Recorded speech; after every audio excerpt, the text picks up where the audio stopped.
नमस्कार मित्रों, आज की क्लास में आपका बहुत बहुत स्वागत और अभिनंदन करते हैं। हमारी क्लास रहेगी आज की तद्धित प्रत्यय वाली। बहुत सारे विद्यार्थी कमेंट में बार बार लिख रहे हैं कि सर हमें समास बताइए। बच्चों थोड़ा सा वेट और करना है आपको, बहुत ज़्यादा वेट करने की आवश्यकता नहीं है। समास हम आपको बहुत जल्द शुरू करने वाले हैं। आज मैं आपको जो प्रत्यय वाली क्लास है उसमें केवल 2 क्लास हमारी हैं, ठीक है ना। तो मैं आपको आज और कल में ये कंप्लीट करवा दूंगा, उसके बाद में आपका समास ही रहेगा, ठीक है ना। 2-3 क्लास समास की हो जाएंगी, तो बहुत ज़्यादा समय आपका नहीं लगेगा उसमें। मैं निश्चित रूप से आपका पूरा सिलेबस करवा दूंगा, ऐसा मैंने आपसे वादा किया था और उस वादे को मैं पूरा अब करने वाला हूँ, ठीक है। तो आज हम इस क्लास में सीखेंगे तद्धित प्रत्यय के अंदर 7 प्रत्यय। ठीक, देखिए जो आपके एग्जाम के लिए मोस्ट हैं और जो आ सकते हैं, मैं उनका तरीका बताऊंगा, उसमें क्या ट्रिक है वो आपको मैं समझाऊंगा। तो चलिए मित्रों क्लास को हम शुरू करते हैं। आप टॉपिक डालेंगे तद्धित प्रत्यय, लिखें तद्धित प्रत्यय। देखिए तद्धित प्रत्यय, अब तद्धित प्रत्यय होते क्या हैं, मैंने वैसे आपको समझाया था कि हमारे जो प्रत्यय हैं वो 3 तरह के होते हैं। एक हमारे कृदंत प्रत्यय होते हैं जो धातु से लगते हैं, तद्धित प्रत्यय हमारे शब्द से लगते हैं। अब शब्द कैसे हमारे हो सकते हैं, एक तो हमारे प्रातिपदिक इसमें आ सकते हैं, इसके अलावा जो कृदंत शब्द हैं वो भी इसके अंतर्गत आ जाएंगे। यानी प्रातिपदिक और कृदंत जो शब्द हैं उनसे हमारे ये प्रत्यय होंगे। इस बात को आप लिख लीजिए, यहाँ पर नोट कर लें। प्रातिपदिक शब्द या फिर कृदंत शब्द के साथ जुड़ने वाले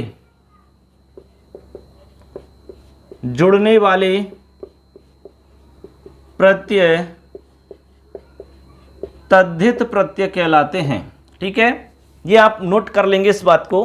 प्रातिपदिक शब्द अथवा कृदंत शब्दों के साथ में जुड़ने वाले प्रत्यय आपके तद्धित प्रत्यय कहलाते हैं।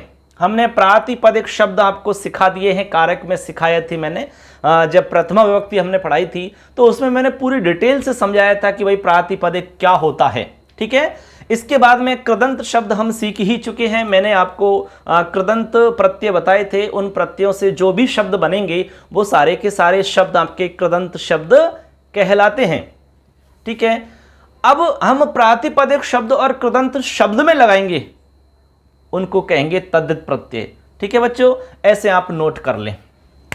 अब देखिए तद्धित प्रत्यय जो होते हैं, इन तद्धित प्रत्ययों में यथा प्राप्त संधि कार्य भी होगा। आप इस बात को भी नोट कर लें, यथा प्राप्त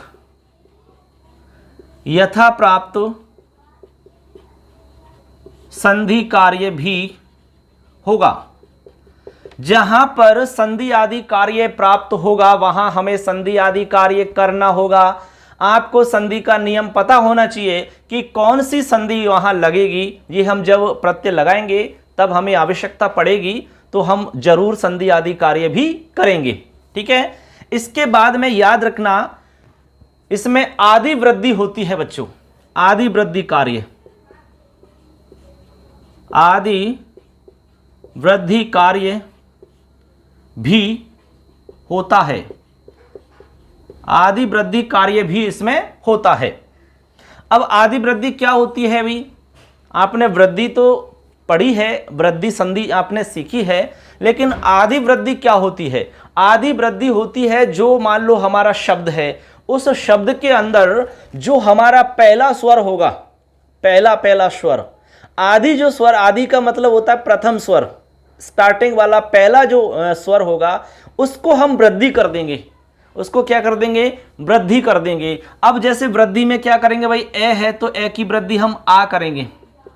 ठीक है, ऐसे आपको वृद्धि करनी है। और जैसे मान लो ई है तो ई की आई वृद्धि हम करते हैं, ऊ है तो ऊ की औ वृद्धि हम करते हैं। इस तरह से हम वृद्धि आदेश इसमें करेंगे, जब हमें आवश्यकता पड़ेगी तो हम ये कार्य भी करेंगे। तो ये एक सामान्य सी बातें हो गई कि तद्धित प्रत्यय हमारे क्या होते हैं, तद्धित प्रत्यय में हम क्या कार्य करते हैं। ठीक है बच्चों, क्लियर है। अब हम तद्धित प्रत्यय समझते हैं तो सबसे पहला हम इसमें सीखेंगे अण प्रत्यय। कौन सा है बच्चों? अण प्रत्यय। तो चलिए अण प्रत्यय हम समझते हैं। चलो बच्चों, चलिए बच्चों, सबसे पहला हमारा प्रत्यय रहेगा, लिखो आप यहां पर अण प्रत्यय, टॉपिक डालेंगे अण प्रत्यय। ये हमारा आज का पहला प्रत्यय है, अण प्रत्यय। अब अण जो प्रत्यय है हमारा बच्चों, इसके अंदर ए शेष रहता है। ए आप लिख सकते हैं, ए शेष रहेगा, ए शेष रहता है। अब इसमें ऋण इत संज्ञा हो जाती है। ऋण जो दिख रहा है इसकी इत संज्ञा हो जाएगी बच्चों। क्या हो जाएगी? इस वाले ऋण की इत संज्ञा हो जाएगी, फिर उसका लोप हो जाता है। इसलिए ये क्या कहलाएगा? जहां पर ऋण की इत संज्ञा होती है तो वो आपका ऋणित कहलाता है। ऋणित, ऐसे ऋणित, ठीक है। और जो ऋणित होता है ना, वहां पर आदि वृद्धि तो निश्चित रूप से होती ही है, ऐसा आपको समझना है। अब बात आती है कि जो हमारा अण प्रत्यय है बच्चों, ये किस अर्थ में होता है? तो याद रखना, आप इसको लिख लीजिए अपत्यादि अर्थों में। अपत्यादि अर्थों में लिखो, अपत्यादि अर्थों में। इसके अलावा अश्वपति आदि शब्दों में, अश्वपति आदि शब्दों में अण प्रत्यय होता है। अण प्रत्यय होता है, ठीक है। इसके अलावा समूहवाचक, समूहवाचक अर्थ प्रकट करने वाले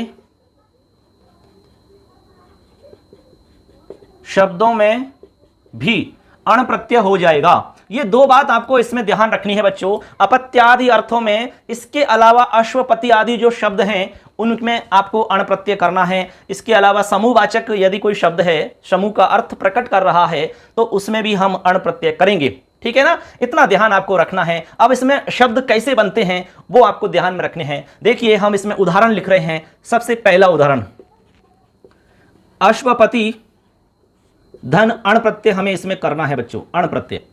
अब हमने कहा कि भाई अण में केवल ए बचता है, हमने आपको पहले ही लिखा दिया कि इसमें आदि वृद्धि हो जाएगी।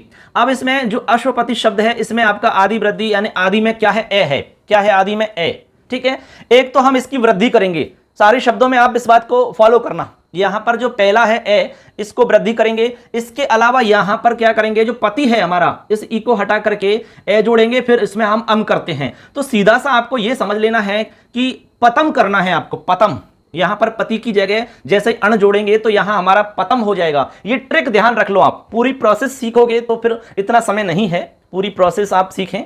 आपको यहां सिर्फ ट्रिक के माध्यम से चलना होगा। तो अश्व में जो ए है वो तो आदि वृद्धि हो जाएगी उसकी, उसके बाद में पति को पतम बनाएंगे हम। तो ऐसे बनाएंगे, आप यहां पर देखिए आश्वपतम, ये हमारा शब्द बन गया आश्वपतम। तो यहां पर देखिए ए था, ए का हमने आ बना दिया तो बन गया आश्वपतम। इस तरह के जो शब्द बनते हैं वो अण प्रत्यय के होते हैं। इसका अर्थ हुआ बच्चों अश्वपति का पुत्र। अश्वपति का जो पुत्र है उसको हम आश्वपतम कहते हैं। ऐसा हमने लिखा है ना अपत्यादि अर्थों में। अपत्य का मतलब होता है बच्चों पुत्र। क्या अर्थ होता है? पुत्र या संतान। तो यहां पर जब किसी की संतान की बात चल रही है कि अश्वपति की संतान, अश्वपति का पुत्र, तब अण करेंगे और इस तरह का शब्द बनेगा। और भी देखिए आप इसी तरह से, इस तरह से आप जैसे गणपति है, अब गणपति का जो पुत्र होगा बच्चों उसमें हम अण लगाएंगे तो क्या बनेगा? देखिए अण लगा करके बनेगा। अब गण में जो ग है इसमें आदि वृद्धि हो जाएगी तो गाणपतम, गाणपतम इस तरह से बन जाएगा। मतलब गणपति का पुत्र जो है उसको गाणपतम कहते हैं। इसी तरह से राष्ट्रपति, इसी तरह क्या है? राष्ट्रपति। तो राष्ट्रपति का पुत्र होगा उसको हम क्या कहेंगे बच्चों? अब राष्ट्रपति में रा में आ है, इसमें आदि वृद्धि करने की आवश्यकता नहीं है क्योंकि ऑलरेडी आदि वृद्धि हो रखी है। तो राष्ट्रपतम यहां बन जाएगा राष्ट्रपतम। इसी तरह आगे आप देखेंगे कुलपति, कुलपति। तो यहां पर देखिए बच्चों यहां कु आ रहा है, कु में उ आ रहा है तो उ की वृद्धि हम औ करेंगे, औ। तो यहां बन जाएगा कौलपतम, कौलपतम। इसी तरह एक है आपका पशुपति, पशुपति शंकर भगवान को कहते हैं कि नहीं। तो यहां देखिए पशु में पे है, पे में आ है तो पाशुपतम बन जाएगा, पाशुपतम, ठीक है। इसके अलावा और भी बना सकते हैं इसमें, जैसे मनु है, मनु। अब मनु में अण प्रत्यय हमने किया, ये मोस्ट उदाहरण है मनु। अब मनु में हमने किया तो भाई सबसे पहले इसमें हम क्या करेंगे? जो मैं है, इस मैं में जो ए दिखाई दे रहा है आपको, इस ए का हम क्या करेंगे? आ, तो बनेगा मा नु। मानु बन गया। उसके बाद में जो ऊ दिखाई दे रहा है मनु में, इस ऊ का क्या करेंगे भाई, ओ करेंगे। फिर ओ करने के बाद में अवादेश करेंगे, फिर आप सबको मिलाएंगे, ठीक है, तो बना लेंगे मानवः। ऐसे तो मानव बनता है मनु से। इसका मतलब हुआ कि जो मानव है वो मनु की संतान है। मनु की संतान क्यों है, आपने कहानी पढ़ी होगी, जब प्रलय आता है तो मनु शेष रहते हैं, बाकी सारी संतान मनु की कहलाती है। ऐसे तो मनु में अण करने के बाद में मानव शब्द बनता है। इसी तरह बच्चों रघु में अण प्रत्यय जब हम करेंगे तो इसमें क्या बनेगा, राघव है, सेम बनेगा इसी की तरह, तो राघव बनेगा। अब रघु का पुत्र राघव कहलाता है, राघव होता है, रघु का पुत्र राघव है। इसी तरह से दनु, आपने दनु का नाम भी सुना होगा, ठीक है, तो इससे दानव बनता है, दनु से दानव है, ठीक है। इसी तरह बच्चों पांडु का नाम आपने सुना होगा, पांडु, पांडु पुत्र ऐसा तो सुना होगा ना, तो पांडु से पांडव बनता है, पांडु से क्या बनता है, पांडव है। ऐसे इसी तरह से कुरु शब्द है, कुरु, इस कुरु से क्या बनेगा भैया, कुरु से कु में उ है तो औ बन जाएगा, कौ रव है, कौ रव है। और मान लो यहां शिव शब्द है, शिव, बताओ शिव, मैं यहां पर थोड़ा सा ऊपर बता देता हूं, एक आध उदाहरण और है तो पूरा ही हो जाएगा फिर मामला। देखो अब यहां पर जैसे मान लो शिव शब्द है हमारा, शिव, अब शिव में हमने अण लगाया, अण प्रत्यय ऐसे, तो क्या बनेगा, शिव में ई है तो ई का हम आदि वृद्धि करेंगे तो आई बनाएंगे, तो बन जाएगा शैव। शिव के पुत्र को शैव ऐसा कहते हैं, शिव का जो पुत्र होगा उसको शैव कहा जाता है। फिर हमने कहा कि समूहवाचक अर्थ प्रकट करने वाले शब्दों में भी हम अण प्रत्यय लगाएंगे, तो जैसे काक, काक शब्द में अण लगाया, ठीक है, तो बनेगा काकम। काकम का मतलब हुआ बच्चों काका नाम समूह है, यानी कौओं का बहुत बड़ा एक समूह है, उसको हम कहेंगे काकम। क्या कहेंगे, काकम। इसी तरह से जैसे बक है, बक यानी बगुला होता है, तो बगुलाओं का समूह क्या होगा, बका नाम समूह, तो इसमें कहेंगे बाकम। क्या कहेंगे, बाकम। इस तरह से ये समूह वाले हो जाते हैं हमारे। तो ऐसे हमने यहां पर बहुत सारे उदाहरण आपको सिखाए हैं। इन सभी में अण प्रत्यय होता है बच्चों। कौन सा होता है, अण प्रत्यय होता है। अब कैसे होता है मैंने सिखा दिया है। आदि वृद्धि इसमें हो रही है और जहां संधि आदि प्राप्त होगी वो भी आपको करनी होगी। मैंने पहले ही कह दिया कि यथा प्राप्त संधि आदि कार्य करना होगा। हम पहले ही संधि आदि आपको पढ़ा चुके हैं तो वो पता होगा कि किस तरह से हमें कार्य करना है। तो ऐसे करके अण प्रत्यय हमारा कंप्लीट हो जाता है बच्चों। इसमें किसी को कोई दिक्कत है तो आप पूछ सकते हैं, ठीक है। इनको ध्यान रखना है, जैसे आशुपतम है, गाणपतम है, राष्ट्रपतम है, कौलपतम है, पाशुपतम है। इसके अलावा जैसे यज्ञपति है तो याज्ञपतम बन जाएगा। यहां पर मनु से मानव बना, रघु से राघव बना, धनु से दानव बना, पांडु से पांडव बना, कुरु से कौरव बना, शिव से शैव बना, ठीक है, काक से काकम बना, और वाकम बना। इसके अलावा कपोत है तो कापोतम बनता है। तो ऐसे आप बना सकते हैं, ठीक है बच्चों, क्लियर। चलिए अगला प्रत्यय समझते हैं। चलिए बच्चों अगला प्रत्यय है हमारा, प्रत्यय नंबर 2 डालेंगे आप, ठीक है। तद्धित के अंदर ही हम पढ़ रहे हैं ढक प्रत्यय। ढक, देखिए अगला प्रत्यय है हमारा ढक प्रत्यय, ढक। अब देखो बच्चों यहां पर जो ढक प्रत्यय है, इस ढक प्रत्यय से हम कैसे शब्द बनाते हैं, इसमें क्या बचता है, ये सारी चीज हम अभी सीखेंगे। तो सबसे पहले तो आप इसमें ध्यान रखना कि ढक प्रत्यय के अंदर बच्चों ढक शेष रहता है। ढक क्या रहता है, ढक में से ढ शेष रहता है, ढ, ये वाला ढ। ढक प्रत्यय में से हमारा केवल और केवल ढ बचता है, ठीक है। फिर दूसरी बात ध्यान रखनी है, जो हमारा ढ बचेगा उस ढ के स्थान पर बच्चों ए आदेश हो जाता है। ए आदेश, ठीक है, ये आदेश हमारा हो जाता है, ए आदेश हो जाता है, ए। तो ढ के स्थान पर ए आदेश आपका हो जाता है, ये आपको ध्यान रखना है। तो ये तो हो गई इससे छोटी सी बात इसमें। इसके अलावा आगे आपको ध्यान रखना है कि इसको हम करेंगे किसमें, किस शब्द में करेंगे, किस तरह के शब्दों में हम इस प्रत्यय को करते हैं। इसके लिए आप लाइन लिखें, लिखो यहां पर स्त्री प्रत्यांत शब्दों से, स्त्री प्रत्यांत शब्दों से अपत्यर्थ में ढक प्रत्यय होता है, ठीक है। स्त्री प्रत्यांत का मतलब होता है ऐसा शब्द जिसमें स्त्री प्रत्यय लगा हुआ है, उसको कहेंगे स्त्री प्रत्यांत शब्द। तो कह रहे हैं कि ऐसे शब्दों से अपत्य अर्थ में, अपत्य यानी पुत्र या संतान अर्थ प्रकट करने के लिए हम ढक प्रत्यय करते हैं। इसके अलावा इसमें एक बात और ध्यान रखनी है, आदि वृद्धि भी इसमें होगी, ठीक है। यथा प्राप्त आदि वृद्धि कार्य भी होगा, कार्य भी होगा, बस इतना आपको ध्यान रखना है। तो ढक प्रत्यय हो गया हमारा। ढक प्रत्यय में से ढ बचता है, ढ का ए आदेश होता है और कब होता है ये स्त्री प्रत्यांत शब्दों में अपत्य अर्थ जब हम प्रकट करना चाहते हैं तब हम ढक प्रत्यय करेंगे बच्चों, क्या करेंगे, ढक। ठीक है ना।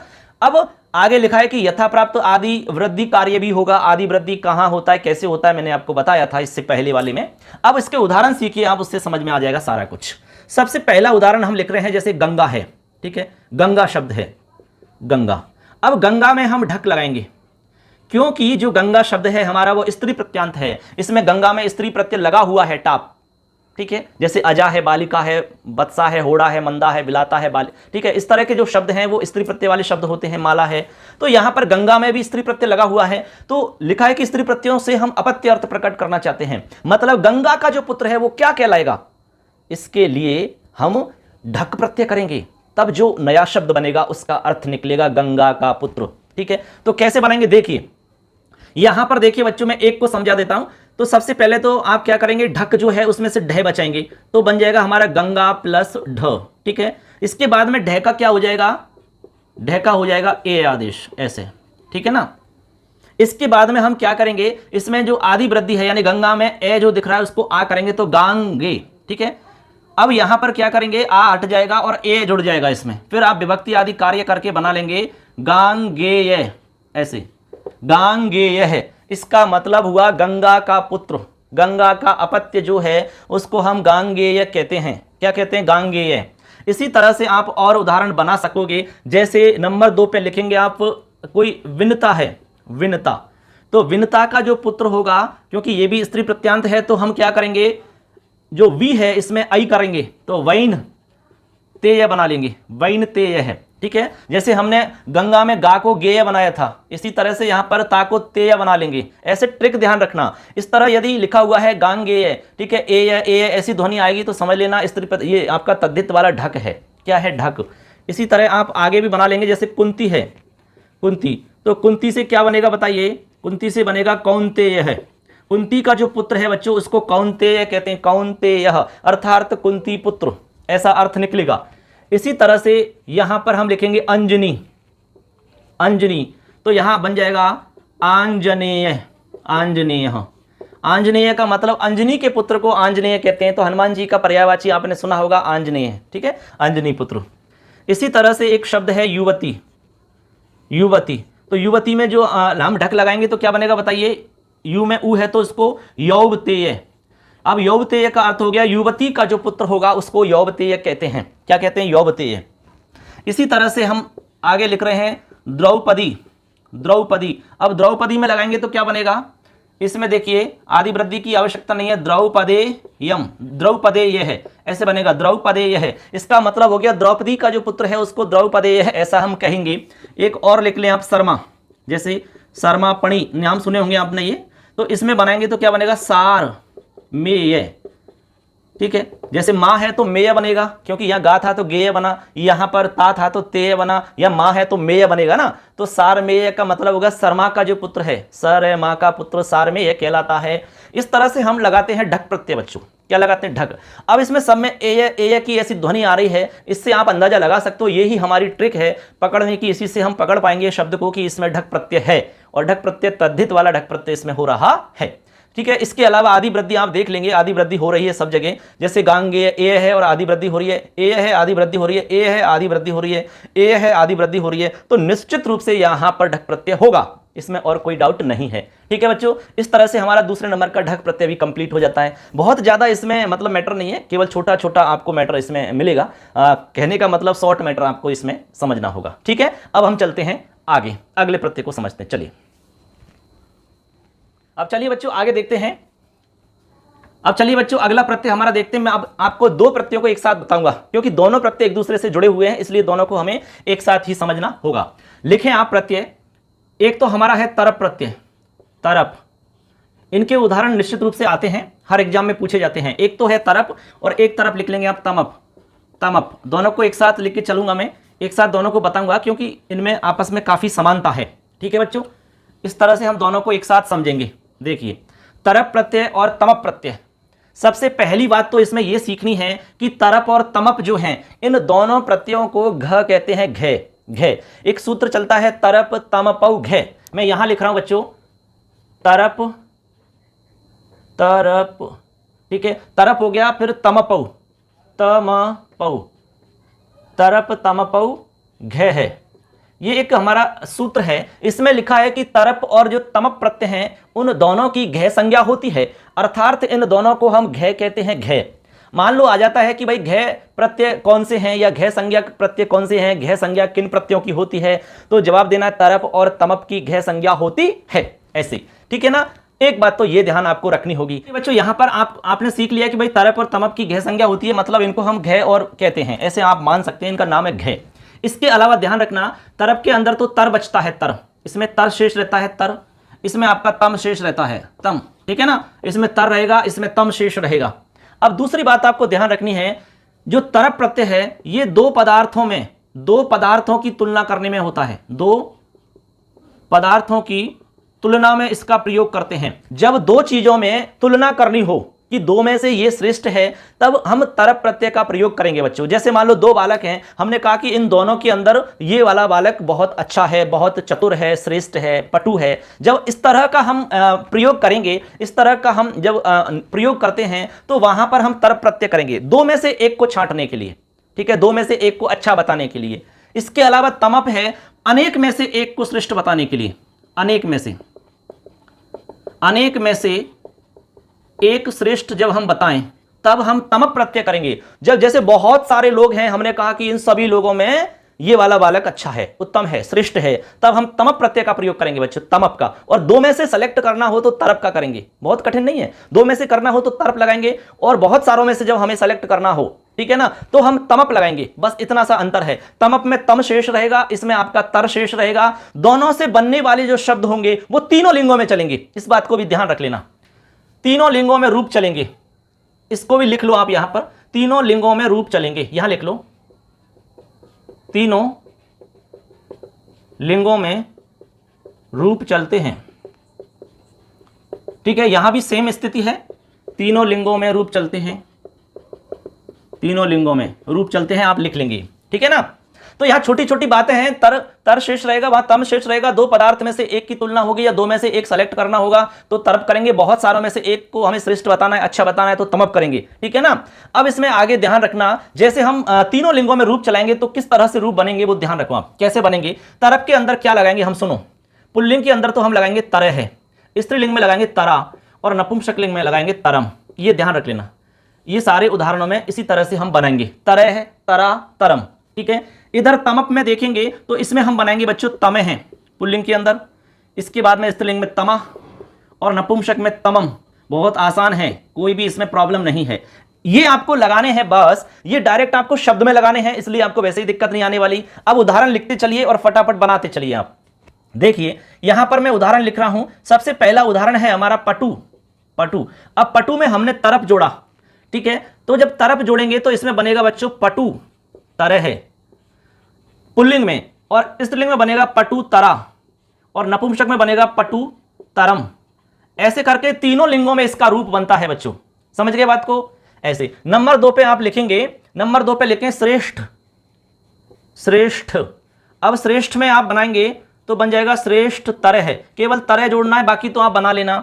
ऐसे आप आगे लिखेंगे, इसमें गुरु शब्द है, गुरु, गुरु, तो बताइए क्या बनेगा, गुरु तरह है, बनेगा कि नहीं। इसी तरह आप बना लेंगे सुंदर, तो क्या बनेगा, बन जाएगा सुंदर तरह है, बनेगा कि नहीं बताओ।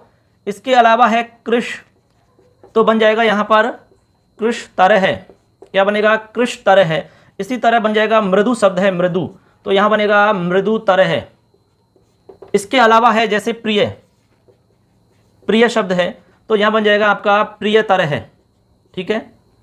अब ऐसे तो और भी शब्द हैं, इसमें बहुत सारे शब्द और भी बना सकते हैं, बृहत शब्द है, दीर्घ शब्द है, लघु शब्द है, ठीक है ना। इसके अलावा आपका वृष है, साधु है, कोई भी शब्द आप लगा लो, किसी भी शब्द में आप लगाएंगे तो आप इसी तरह बनाएंगे। मैंने यहां पर 7 लिखे, लेकिन आप कितने भी बना सकते हो। ऐसे तरीका ये का ये रहेगा, तरह तरह तरह तरह आपको जोड़ना है, समझ जाना, तरह प्रत्यय है, कोई इसमें बहुत कठिन काम नहीं है, कुछ भी समझने वाली बात नहीं है इसमें कठिन। अब इन्हीं सब में हम तमप लगा रहे हैं। देखिए सबसे पहले मैंने पटु लिखा, तो पटु में तमप लगाइए बच्चों, तो बन जाएगा आपका क्या बनेगा, पटु तमे है पुल्लिंग में, स्त्रीलिंग में बनेगा पटु तमा, और यहां बनेगा पटु तमम, ऐसे नपुंसक लिंग में। तो इस तरह से हमारे तीनों बन चुके हैं। अब ऐसे इधर जो लिखे हमने वो के वही लिख देते हैं। जैसे यहां पर श्रेष्ठ लिखा है तो बन जाएगा श्रेष्ठतम है, यानी श्रेष्ठतम है सभी में, ठीक है ना। ऐसे इस तरह आगे है गुरु, गुरु है तो गुरु के लिए बनाएंगे गुरुतम है, गुरुतम है। इसी तरह सुंदर है तो बना लेंगे भैया सुंदरतम है, सुंदरतम है बना लेंगे। इसी तरह कृश है, कृश है कमजोर होता है, कमजोर पतला, कृश है तो बना लेंगे कृशतम है। इसी तरह से मृदु है, मृदु तो क्या बनेगा बताइए, मृदुतम है। फिर सातवां है इसमें प्रिय, प्रिय से बन जाएगा हमारा प्रियतम है, प्रियतम तो जानते ही हो आप, प्रियतम है, जो प्रियतम है सभी में जो प्रिय है उसको हम प्रियतम कहते हैं। समझ गए प्रियतम क्या होता है? तो इस तरह से बच्चों आप तरफ प्रत्यय लगा सकते हो, तमक भी लगा सकते हो, सबसे सरल मानो इसको आप, कोई भी प्रॉब्लम नहीं है। जितने भी उदाहरण देखेंगे उनमें साफ साफ दिख जाएगा तरह है या तमे है, समझ जाना। तरह लग रहा है तो तरफ होगा और तमे लगा हुआ है तो आपका तमप होगा। ठीक है बच्चों, क्लियर है इसको। अब चलिए बच्चों आगे देखते हैं अगला हमारा प्रत्यय। देखिए इस बार भी हम दो प्रत्यय बताएंगे आपको, इससे पहले मैंने दो सिखाए क्योंकि दोनों आपस में जुड़े हुए थे। अब मैं जो आपको प्रत्यय बताने वाला हूं ये भी दो हैं, यानी दो का जोड़ा है, दोनों आपस में जुड़े हुए हैं, दोनों को एक साथ समझते हैं। चलिए लेकिन आप प्रत्यय है हमारा त्वय और तल प्रत्यय। देखिए एक तरफ तो आप लिखेंगे त्वय, त्वय प्रत्यय, ठीक है बच्चों, और एक हो जाएगा हमारा तल प्रत्यय। कौन सा है? तल प्रत्यय। बहुत एकदम बहुत सरल है ये, इनमें भी कोई प्रॉब्लम आपको नहीं आने वाली। ठीक है बच्चों, अब ये दोनों जो प्रत्यय हैं हमारे, इन दोनों प्रत्ययों को हम क्यों लगाते हैं? भाववाचक संज्ञा शब्द बनाने के लिए। तो लिख लो इस बात को, ठीक है। दोनों प्रत्ययों को भाववाचक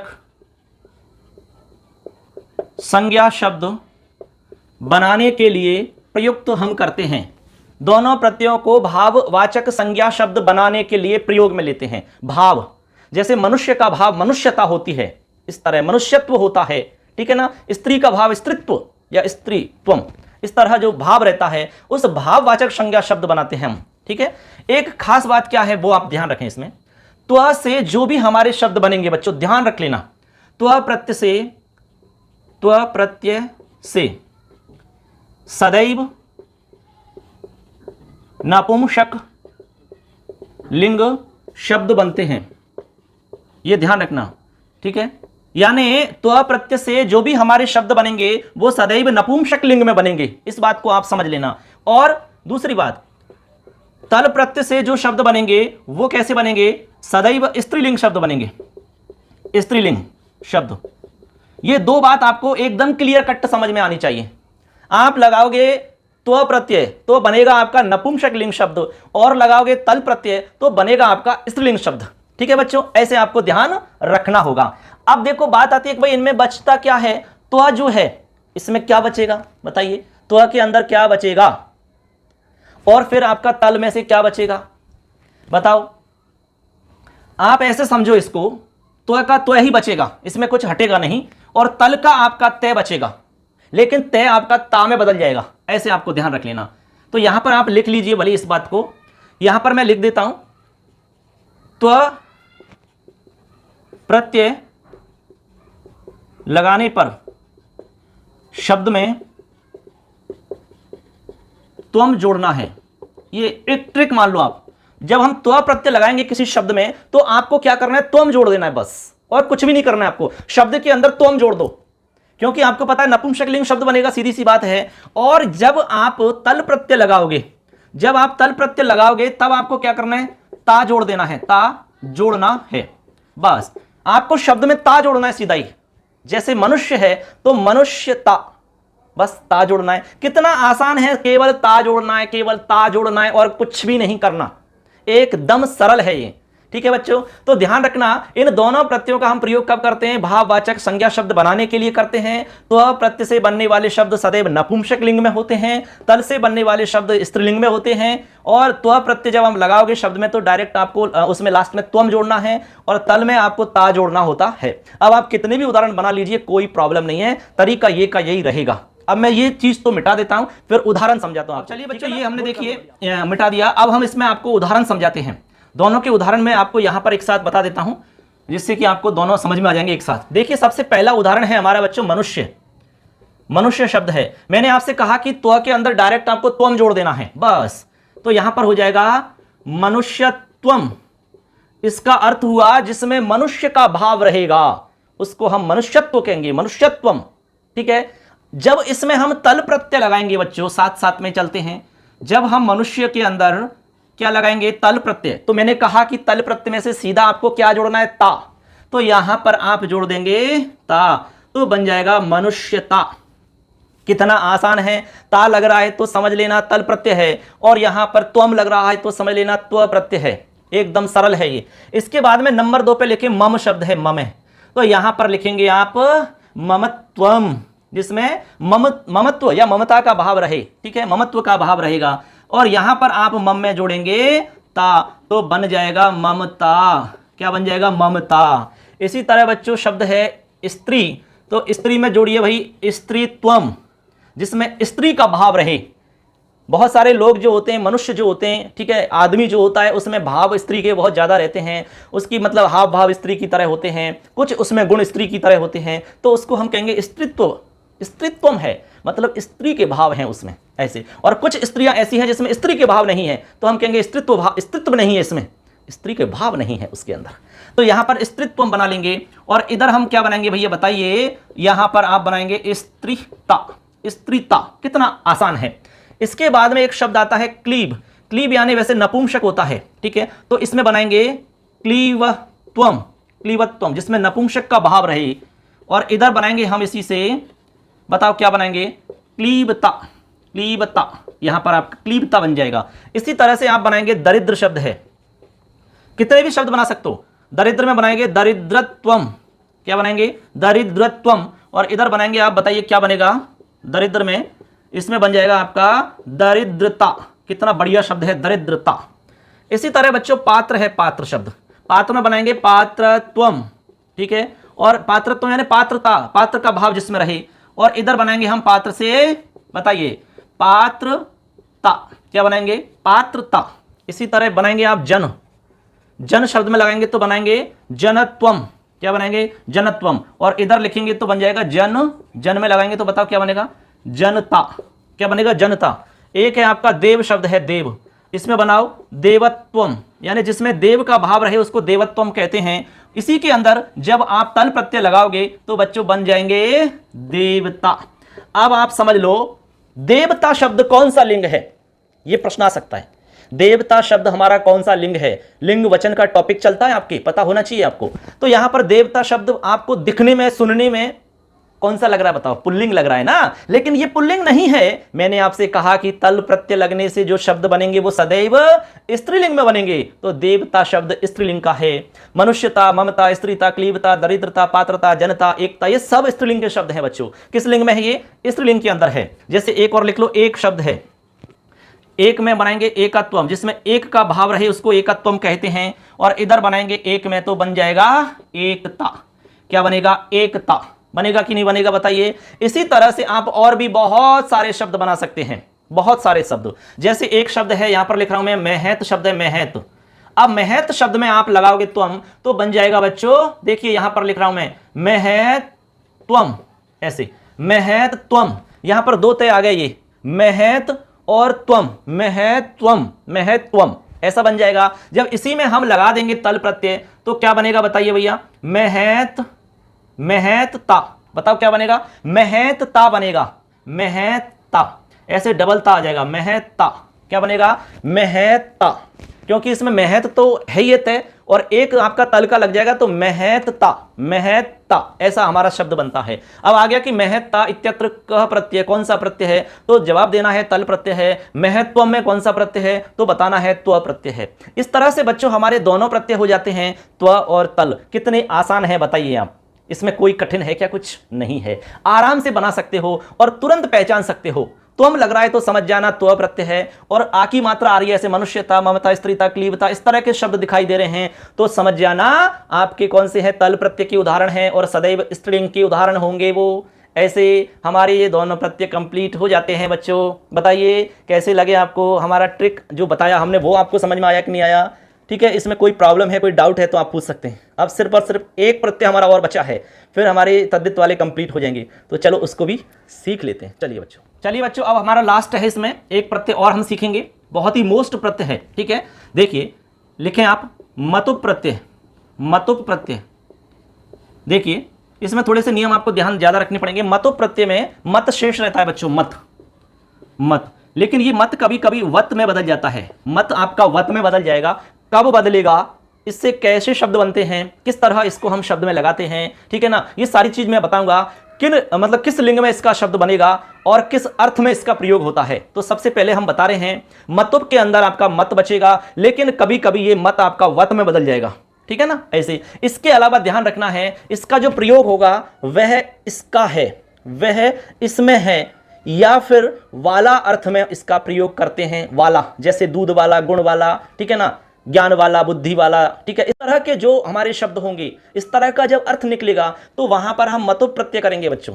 मतुप प्रत्यय, जैसे हम बुद्धि से युक्त कोई व्यक्ति है तो उसको कहेंगे बुद्धिमान, बुद्धि वाला। जैसे शक्ति है, शक्ति से युक्त है तो उसको हम शक्तिमान कहेंगे।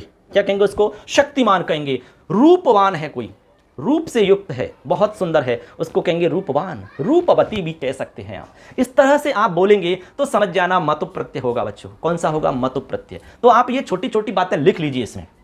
चलिए लिखिए, लिखो वाला या वाली, ठीक है, या फिर वह इसका है, या वह इसमें है।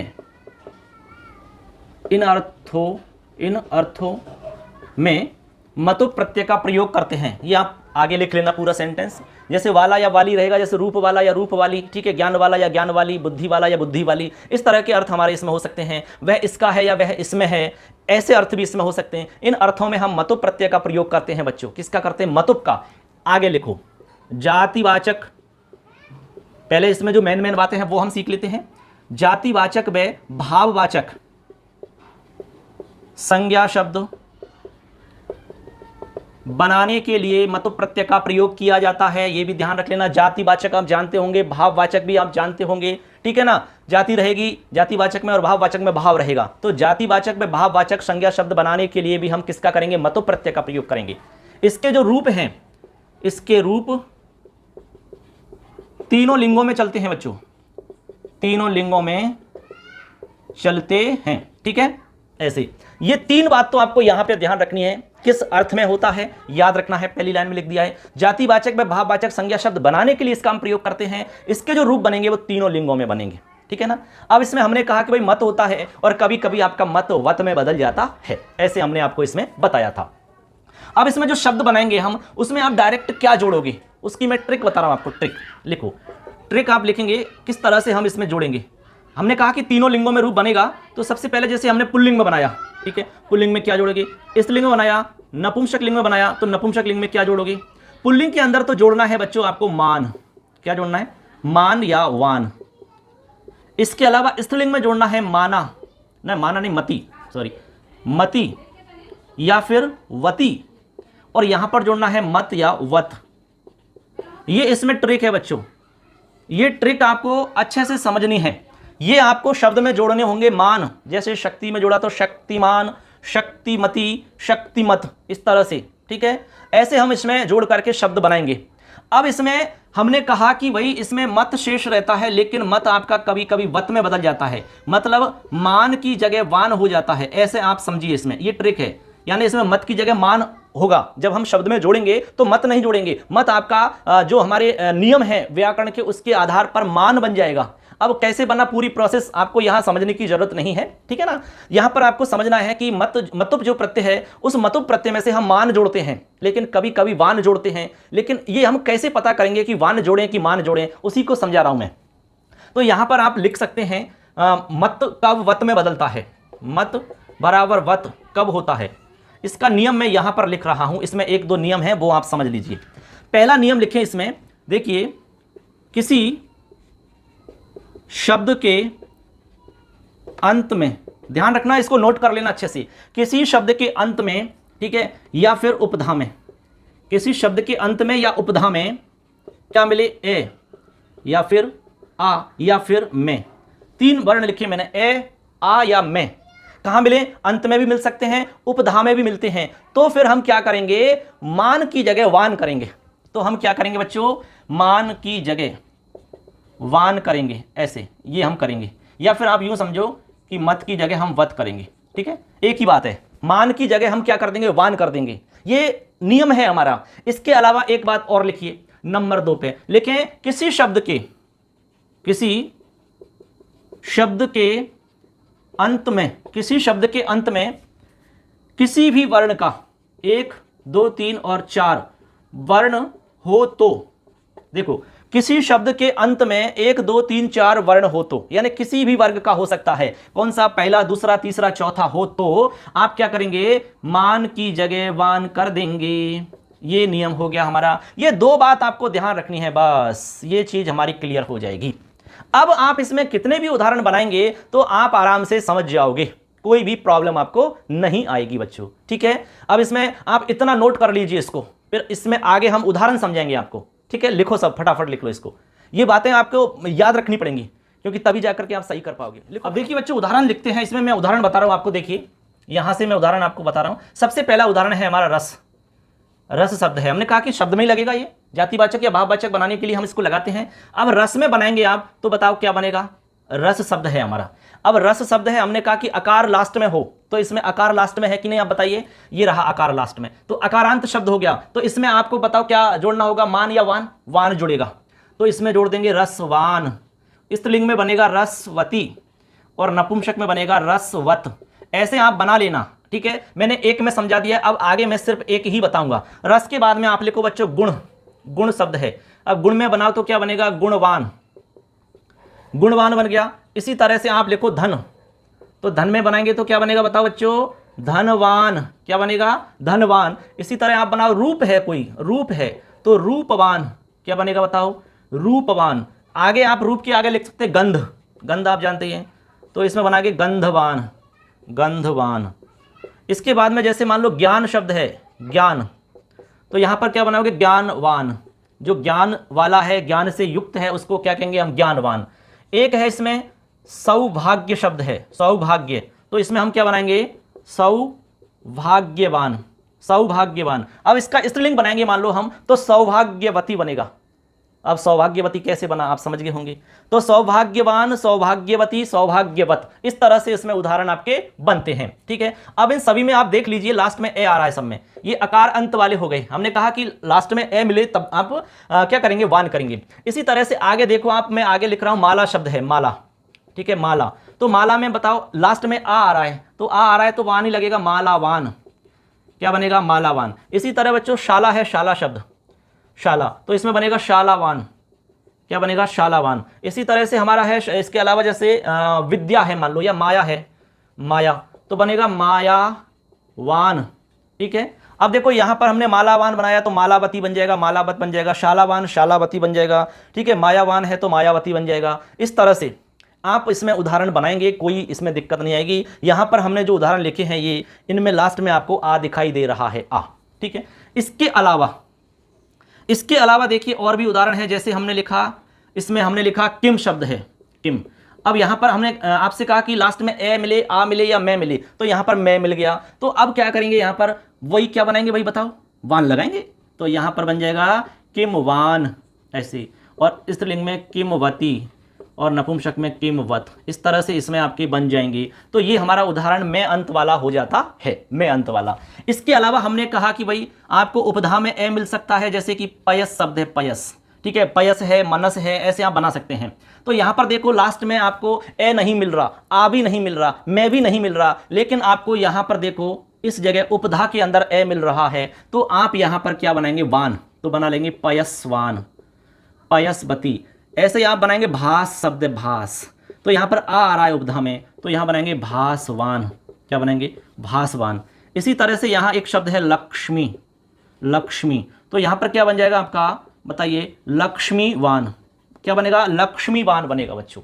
क्या बनेगा? लक्ष्मीवान आपका बन जाएगा। इसी तरह से जैसे मान लो उमा शब्द है, उमा, तो उमावान बन जाएगा, उमा, उमा, तो बन जाएगा उमा, और वान लगा देंगे तो उमावान बन जाएगा। ऐसे आप इसमें बना सकते हैं। देखो इसमें कोई दिक्कत नहीं है, वान लगेगा, वान, ठीक है। रूपवान है, धनवान है, रूपवान, गंधवान, ज्ञानवान, सौभाग्यवान, मालावान, शालावान, और इसमें आप बना लेंगे पयसवान, किमवान, भासवान, लक्ष्मीवान, उमावान। तो समझ जाना मतु प्रत्यय है, मतु प्रत्यय है, आराम से समझ में आ जाएगा, इसमें कोई दिक्कत नहीं है बच्चों, ठीक है। अब इसमें और भी इसमें मतलब नियम है हमारा। अब चलिए बच्चों, इसमें एक नियम और है, उसको भी आप समझ लो, यहां पर नोट करिए। नियम है यवादि गण में पठित शब्दों में, यवादि गण में पठित शब्दों में मत की जगह वत नहीं होगा। देखो ये ध्यान रखना, मत की जगह हम वत नहीं करेंगे। कहां पर? यवादि गण के अंदर जो हमारे शब्द बने हुए हैं, जो शब्द उसमें पढ़े गए हैं, उनमें यदि आप मतुप लगाओगे तो वहां पर आप मत की जगह वत नहीं करोगे, बल्कि मत ही करोगे। मतलब वहां पर मान जोड़ना है आपको। क्या जोड़ना है? मान। अब कौन से शब्द हैं यवादि गण के, लिख लो। चलिए यहां पर नोट करें। सबसे पहले है हमारा यव शब्द, यव। तो इसमें यदि आप मतुप लगाएंगे तो इसमें यववान नहीं यवमान बनेगा, यवमान। इसी तरह से इसमें एक शब्द है भूमि, भूमि, तो इसमें बनाएंगे बच्चों भूमि मान, भूमि वाला या भूमि से युक्त रहेगा। इसी तरह एक शब्द है ऊर्मी, ऊर्मी, तो क्या बनेंगे बताओ? ऊर्मी मान, ऊर्मी मान। इसी तरह एक आता है इसमें कृमि, कृमि, तो इसमें बन जाएगा कृमि मान, ठीक है। इसी तरह से एक शब्द आता है इसमें मधु, क्या आता है? मधु, तो इसमें बन जाएगा मधुमान, मधुमान। इस तरह से इसमें आपको ध्यान रखना है कि यवादि गण के अंदर जो पड़े हुए शब्द हैं बच्चों, उनके अंदर आप मत की जगह वत नहीं करोगे, ठीक है। इसके अलावा यहां नोट कर लो, इसके अलावा शेष सभी शब्दों में मान जुड़ेगा या मान लगेगा, ऐसे आप लिख लीजिए। अब हमने इससे पहले जितने भी आपको नियम बताए, जो बातें बताई हैं, उनमें हमने बताया कि वहां पर आपको वान जोड़ना है, वान, ठीक है ना। अब यहां पर कह रहे हैं कि इनके अलावा जो भी हमारे शब्द होंगे और जो शेष शब्द हमारे होंगे, उन सब में आपको मान जोड़ना है, सीधा मान। जैसे शक्ति शब्द है तो बनाएंगे तो शक्तिमान बन जाएगा बच्चों। शक्तिमान तो आप जानते होंगे, पहले बहुत सीरियल देखा होगा। मति शब्द है तो बन जाएगा मतिमान। अब ये वाले शब्द हमने जो बताए उसके अंदर नहीं आ रहे हैं ये। इसी तरह से एक शब्द है बुद्धि, तो यहां पर बन जाएगा हमारा बुद्धिमान, ऐसे बन जाएगा। अब बुद्धिमान तो जानते होंगे। ऐसे हमारा श्री शब्द है, बहुत ही मोस्ट है, तो बन जाएगा श्रीमान। और स्त्रीलिंग में क्या बनेगा बच्चों? श्रीमती, ऐसे ध्यान रखना। श्रीमान यानी श्री से युक्त जो है। इसी तरह से एक शब्द है हनु, हनु शब्द है तो हनु से युक्त होगा, वो हनुमान कहलाएगा, हनुमान, ठीक है। और हनुमति, हनुमत। इसी तरह से एक शब्द है आपका धी, बुद्धि, तो बन जाएगा धीमान, बुद्धि वाला या बुद्धि से युक्त। एक और लिख लो, गो शब्द है, गो, तो इसमें बन जाएगा गोमान, ठीक है, गाय वाला। तो इस तरह से आप देख सकते हैं, इसमें हमने सारे उदाहरण आपको बता दिए हैं, कहां पर आपको मान करना है, कहां पर वान करना है, ये आप समझ गए होंगे बच्चों, ठीक है। देख लो, आराम से लिख लो इसको। तो इस तरह से बच्चों यहां पर हमारा आज का जो टॉपिक था, तद्धित प्रकरण से युक्त, तद्धित प्रत्यय से रिलेटेड, ये कंप्लीट हो जाता है। इस क्लास में हमने आपको 7 प्रत्यय बताए। यहाँ पर 7 प्रत्यय में मैंने ट्रिक समझाई, किस तरह से आपको पहचान करनी है किसी शब्द में, किस तरह से आपको प्रत्यय लगाने हैं, चाहे वो अण प्रत्यय क्यों ना हो, ढक प्रत्यय हो, या तो तल प्रत्यय हो सकता है, तरप तमप प्रत्यय हो सकता है, या फिर आपका मतु प्रत्यय हो सकता है। मैंने बहुत सरल करके आपको नोट्स यहाँ पर तैयार करवाए हैं।